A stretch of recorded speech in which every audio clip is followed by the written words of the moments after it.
Hello అండి.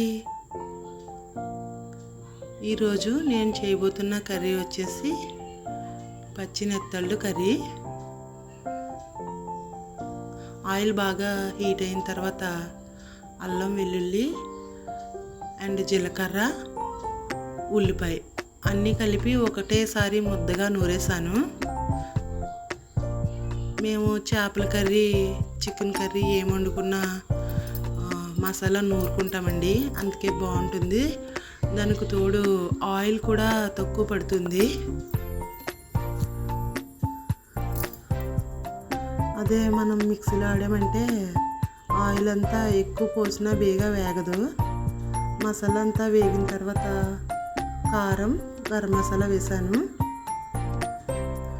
ఇది కూడా ఒకసారి అలా అదే ఆయిల్తో అలా ఒకసారి అలా వేయించుకుంటే బాగుంటుంది.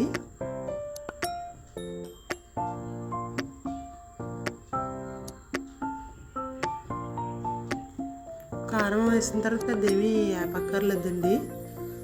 పచ్చి నెత్తళ్ళు కూడా వేస్తాను.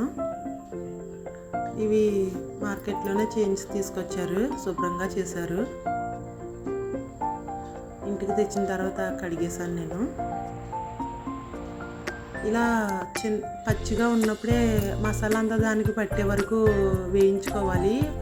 అవి కుక్ అవ్వడం స్టార్ట్ అయిన తర్వాత ఇంకా మనం గట్టి పెట్టి ఏమీ వేయించకూడదు, ఎందుకంటే చేపలు ఇరిగిపోతాయి. అది ముళ్ళు ముళ్ళులాగంతా అయిపోతుంది కూర.